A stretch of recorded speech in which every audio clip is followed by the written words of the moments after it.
পাপিয়া দত্ত, জয়গতলা মন্ডল, জয়গতলা মন্ডল, জয়গতলা মন্ডল সমস্ত পৃষ্ঠ প্রমুখ।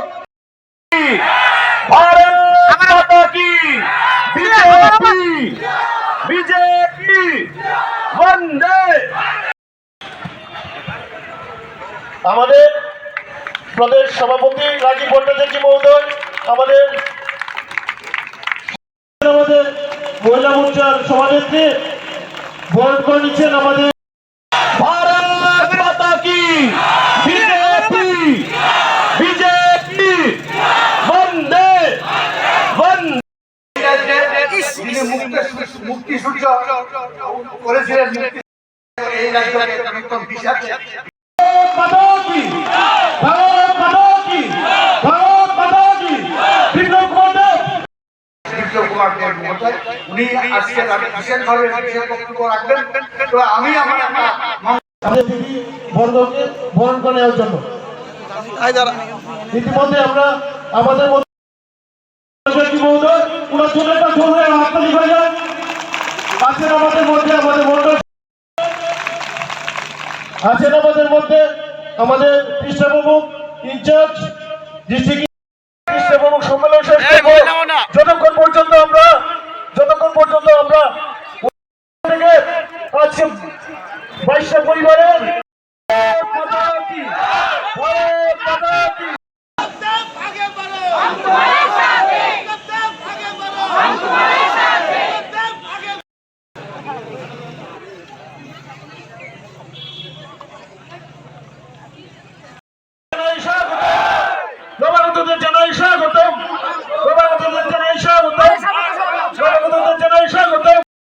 লোকসভা নির্বাচনে বিপুলভাবে আমাদের পশ্চিম আসনের প্রার্থী বিপ্লবটাকে অনেক অনেক থ্যাংক ইউ বলি না, ধন্যবাদ তো তোমার ওইখানে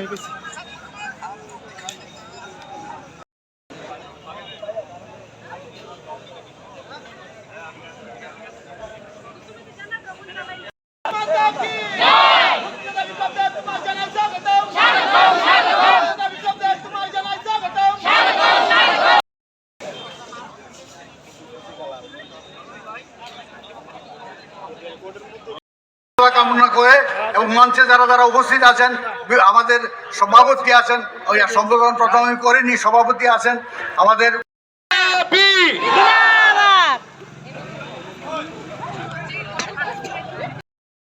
বন্দে মাতরম, ভারত মাতা কি জয়। অসংখ্য অসংখ্য ধন্যবাদ। এখন আমাদের সামনে বক্তব্য রাখবেন আমাদের 50% ভোট করে সেই আশা নিয়ে এবং সেইভাবে আমরা কাজ করব এবং ওনাকে আমরা নিশ্চিতভাবে পাঠাবো, এতে কোনো সন্দেহের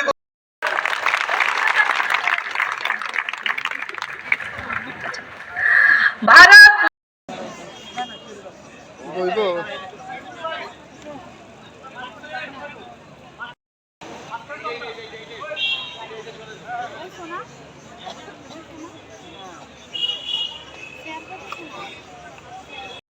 ডাল গলেনি আর আগও হবে না। আমাকে পাপিয়া বলে একটু আগে, বলে দাদা আমরা এই বিষয়ে অনেকে তো আবার ডরাইতেছে। আরে আমি গেছি কই? আমি তো মাত্র ট্রেলার শুরু করেছিলাম, মুভি তো বাকি হবে। আমি কোনো ব্যক্তির বিরোধী নই, আমি কোনো পরিবারের বিরোধী নেই, কোনো পার্টির বিরোধী নই। আমি ত্রিপুরার মানুষকে যারা ধোঁকা দিয়েছে তাদের বিরোধী, যারা ত্রিপুরার মানুষকে শোষণ করেছে, যারা গরিবী হটাও বলে কমিউনিস্টরা 25 বছর ক্রমাগত সত্তা চালিয়েছে, যারা কমিউনিস্টের আমরা বিরোধী বলে ত্রিপুরার মানুষ থেকে ভোট নিয়ে অপোজিশনে সিট বসেছে, যারা বারবার ইলেকশন আসলেই বলতো যেবার আমরা কমিউনিস্টকে পরাজিত করে এখানে ত্রিপুরা রাজ্যে জনতার শাসন তৈরি করব, আমি তাদের সোচ এবং চিন্তার বিরোধী, ব্যক্তির বিরোধী নয়। কিন্তু সোচ ও চিন্তা এ কোনো ব্যক্তির মাধ্যমেই হয়, কোনো ব্যক্তিই করে তার জন্য ব্যক্তি পর্যন্ত যেতে হয়। কারণ সোচ আর চিন্তা যেটা বলি, সেটা কোনো গাছ চিন্তা করতে পারে না। চিন্তা তো মনুষ্যই করতে পারে, মনুষ্য সর্বশ্রেষ্ঠ জীব। তাহলে আলটিমেটলি ওই মানুষের পর্যন্ত যেতে হয়। হয়তো ওই মনুষ্যের খারাপ লাগতে পারে যে আমাদের বিরুদ্ধে কেন লেগেছে। তার জন্য আজকে আমি স্পষ্টতার সঙ্গে বলছি, ত্রিপুরার মানুষের কল্যাণের জন্য, ত্রিপুরার নওজওয়ানদের ভবিষ্যতের জন্য, ত্রিপুরার মহিলাদের অধিকারের জন্য, ত্রিপুরার শ্রমজীবী মানুষের ব্যবস্থার জন্য, ত্রিপুরার বুজুর্গজনের ইজ্জতের জন্য বিপ্লব দেব এবং ভারতীয় জনতা পার্টি রাজীব ভট্টাচার্য, ডক্টর মানিক শাহ লড়বেই। বন্ধুরা, আজকে প্রশ্ন, কারণ কি লোকসভা ইলেকশন, আমি নিজেই প্রশ্ন করি, হোয়াই মোদি? কেন মোদি? আমি নিজেই প্রশ্ন করি আপনাদেরকে, মোদি কেন? অন্যরা কেন না? মোদি কেন? তার জবাব আপনারা দিতে পারবেন? কেন মোদি চাই? কিসের জন্য চাই? বলুন তো দেখি আপনাদের মাঝখান থেকে কেউ মোদি কেন চাই? और মোদি কেন চাই? অন্য তো প্রধানমন্ত্রী হতে পারে, তাহলে মোদি কেন চাই বলুন না আমাকে। দেশের সুরক্ষার জন্য মোদি চাই। মোদি এত মুমকিন হ্যাঁ, মোদি থাকলে সবকিছু হয়ে যায়। আর আমার বোনেদের মধ্যে কে বলো মোদি কেন চাই? মহিলাদের সুরক্ষার জন্য মোদি চাই। আর ভাইদের মধ্যে, নওজওয়ানদের মধ্যে কি চাই? হ্যাঁ, বিকশিত ভারতের জন্য মোদি চাই। আর ভারতবর্ষের উন্নয়নের জন্য মোদি চাই। আর সবকা বিকাশ, সবকা সাথ সবকা বিকাশের জন্য মোদি চাই। আর ভারতকে বিশ্বের দরবারে 1 নম্বর বানানোর জন্য মোদি চাই। আর क्या राम मंदिर निर्माण করে দিয়েছে তার জন্য মোদি চাই না? 3 তালাক সমাপ্ত করে দিয়েছে তার জন্য মোদি চাই না? আর্টিকেল 370 শেষ করে দিয়েছে তার জন্য মোদি চাই না? 5 কিলো করে সবার ঘরে ঘরে চাল পাঠাচ্ছে তার জন্য মোদি চাই না? জলের ফ্রি কালেকশন পৌঁছে দিয়েছে তার জন্য মোদি চাই না? প্রধানমন্ত্রী আবাস যোজনা ঘর ঘরে ঘরে পৌঁছে দিতে তার জন্য মোদি চাই না? প্রধানমন্ত্রী শৌচালয় পৌঁছে দিয়েছে তার জন্য মোদি চাই না? প্রধানমন্ত্রী গ্যাসের চুলা পৌঁছে দিয়েছে তার জন্য মোদি চাই না? বিদ্যুতের কানেকশন ফ্রিতে পৌঁছে দিয়েছে তার জন্য মোদি চাই না? 5 লাখ টাকার হেলথ ইন্স্যুরেন্স করে দিয়েছে তার জন্য মোদি চাই না? মহিলাদের জন্য 33% রিজার্ভেশন করে দিয়েছে তার জন্য মোদি চাই না? মহিলাদেরকে রেপ করলে ফাঁসির সাজার ব্যবস্থা করে দিয়েছে তার জন্য মোদি চাই না? বেটি বাঁচাও বেটি পড়াও করে দিয়েছে তার জন্য মোদি চাই না? মহিলাদের বয়স 18 বছর হলে বিয়ে দিয়ে দেবে, 21 বছর হলে ছেলেদের বিয়ে হবে, আলাদা আলাদা কানুন ভারতবর্ষে বানিয়ে রেখেছে। মোদি বলছে সবার জন্য সমকানুন হবে, মহিলার পুরুষ বরাবর 21 বছর করে দিয়েছে তার জন্য মোদি চাই না? দেশের সম্মানের জন্য মোদি চাই না? দেশকে পঞ্চম ইকোনমি বানানোর জন্য মোদি চাই না? নওজওয়ানদের নতুন ভবিষ্যতের জন্য মোদি চাই না?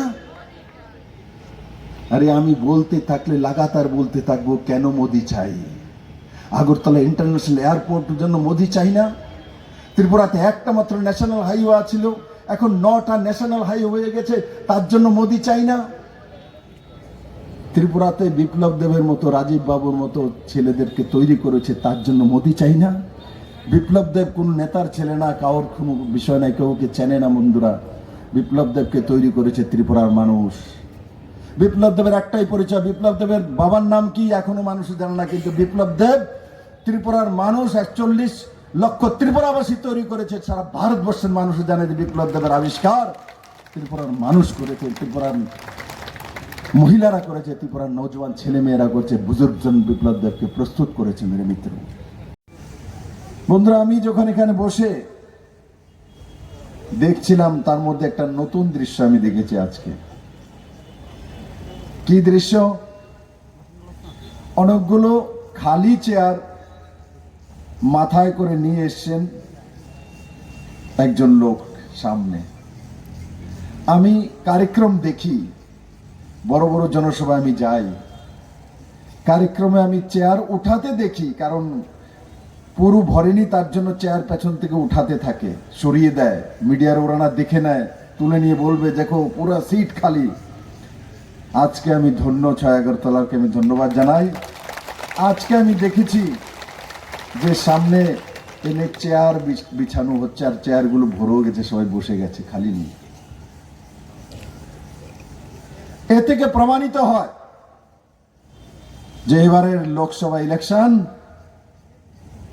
নতুন কিছু করবে 6 আগরতলা, নতুন কিছু করবে। আর দ্বিতীয়, ডক্টর অশোক সিনহা আপনাদের প্রার্থী ছিলেন উপনির্বাচনে, ভদ্রলোক মানুষ। উনি আমাকে বলছেন, বিপ্লব বাবু, মানুষ কিন্তু জানতে চায়, জিজ্ঞাসা করে যে আপনার কাছে তো 5 বছরের রাজ্যসভার মেয়াদ এখনো আছে, আপনি আবার লোকসভাতে। আমি অশোক বাবুকেও বলতে চাই, আপনাকেও বলতে চাই, আমি রাজ্যসভা ত্রিপুরা থেকেই আছি, কিন্তু ত্রিপুরার মানুষকে আমি কতটা ভালোবাসি, ত্রিপুরার মানুষ আমাকে কতটা ভালোবাসে, সেটা টের মাননীয় প্রধানমন্ত্রী নরেন্দ্র ভাই মোদী পেয়ে গেছে। তার জন্য উনি ত্রিপুরার সেই মানুষের আশীর্বাদের জন্য আমাকে আবার লোকসভাতে পাঠিয়েছে। কারণ কি, জল ছাড়া যেমন মানুষ বাঁচে না, বিপ্লব দেব ত্রিপুরার মানুষ ছাড়া বাঁচে না। আর তার জন্য এই মঞ্চ থেকে আমি আমার মাননীয় প্রধানমন্ত্রী জেপি নাড্ডাজি, রাষ্ট্রীয় অধ্যক্ষ অমিত ভাই শাহজি, বিএল সন্তোষজি, ওনাদেরকে আমি সশ্রদ্ধ প্রণাম জানাই, শ্রদ্ধা জানাই। ওনাদের প্রতি আমি কৃতজ্ঞ যে আপনারা ত্রিপুরার ছেলেকে ফেরত পাঠিয়েছেন ত্রিপুরার কাছে। বন্ধুরা, আমি একটু আবেগপ্রবণ লোক। আমাকে অনেকে বলে, বিপ্লব বাবু একটু চেঞ্জ হয়ে যান, আপনি একটু শক্তপোক্ত হয়ে যান। আরে শক্তপোক্ততা আছে, আমি তো দৌড়ি, দৌড়ানোর সময় আমি যারে দৌড়ি তারে সারি না, সবাই জানে। 1-2টা বাইরে গেছে গা, এবার ধরুম আবার 1-2টা বাইরে গেছে গা। চেষ্টা করছি,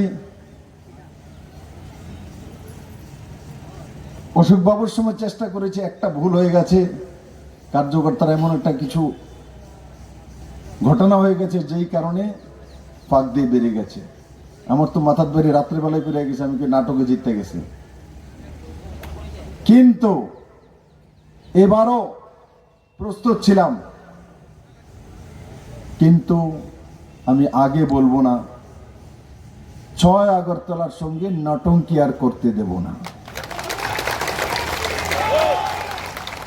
বহুত গেছেন, হিরানন্দা আছেন, দীর্ঘদিন কংগ্রেস করেছেন,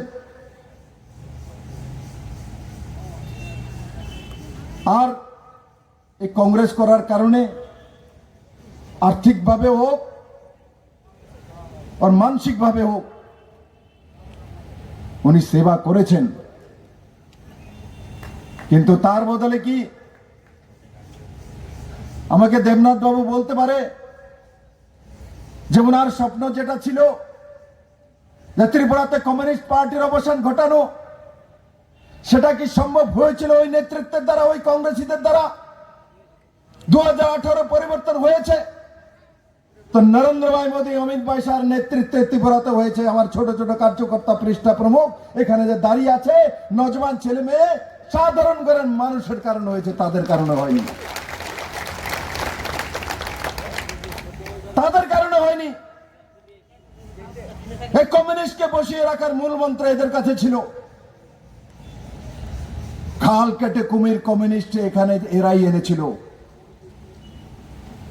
ত্রিপুরা রাজ্যের কমিউনিস্টের প্রধান মুখ্যমন্ত্রী নৃপেন চক্রবর্তীকে অর্থমন্ত্রী ত্রিপুরা রাজ্যের মধ্যে কে বানিয়েছিল? কে তার পেছনে ছিল? কেন সুকুমার সেনকে হটানো হয়েছিল? কে সেই ষড়যন্ত্রকারী? কিন্তু ভারতীয় জনতা পার্টির সঙ্গে ষড়যন্ত্র চলে না, কারণ মোদী আর অমিত শাহ বসে আছে ওখানে।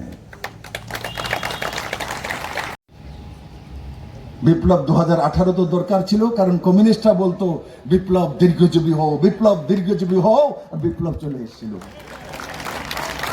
আর এখন এই স্লোগান দেয় না, কারণ তারা বিপদে পড়ে। আমার যেদিন দেখছে, আমি যেদিন ক্যান্ডিডেট ডিক্লেয়ার হয়েছি এখানে মঞ্চের আর সামনে, তারা তো খুশি হয়েছে কমিউনিস্টের আর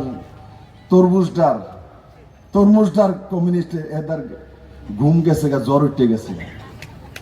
আর জ্বর এমন ওটা উঠছে, আমি বলেছি যে টাউন হলে পার্টি কার্যক্রমে যে পশ্চিম আসনে 1 লাখের নিচে বিরোধীদের রাখতে হবে, প্রতি বিধানসভায় 3000-এর উপরে যাতে ভোট না যেতে পারে।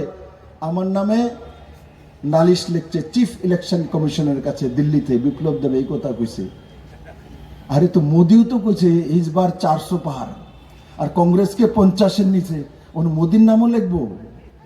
এটি আসলে জ্বর যেছে, জ্বর বেশি উঠলে কি কয়, মাথার জ্বর উঠতে গেলে উল্টা পাল্টা কয়। জ্বর এমন উল্টা উঠছে, 405-এর উপরে জ্বর উঠছে, এখন উল্টা পাল্টা কয়।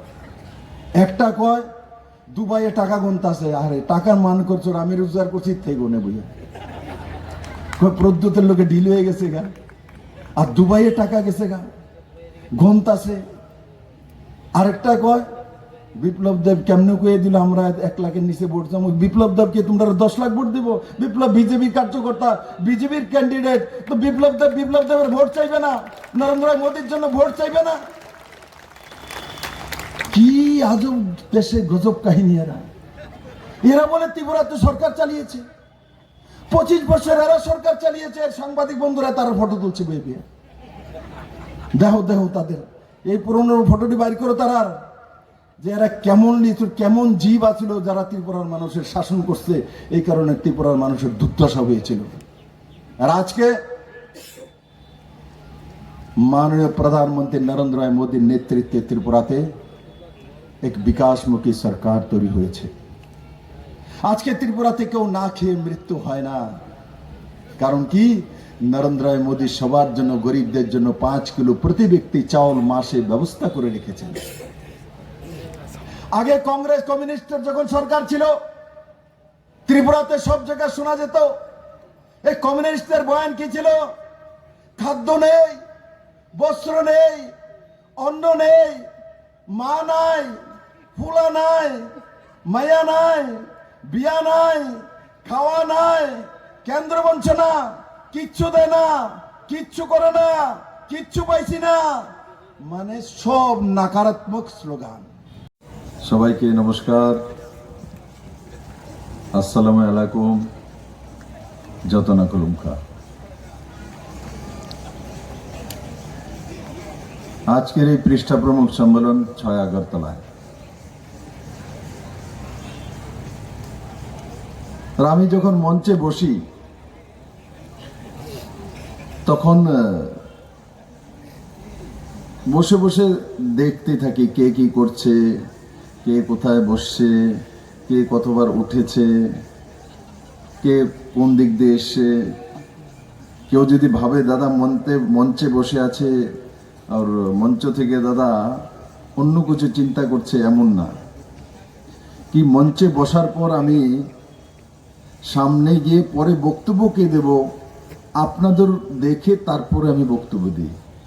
আমি পড়ে আসি, কাগজ আমার কাছে থাকে। আপনি দেখেছেন এখন আমি যখন বসছিলাম কাগজ আমাকে দেওয়ার জন্য এসেছিল, আমি বলছেন নেই পাই না, ও কাগজ আর দেখবো না। কারণ কি, আপনাদেরকে আমি দেখে নিয়েছি, এখন আপনাদের কথাই বলবো।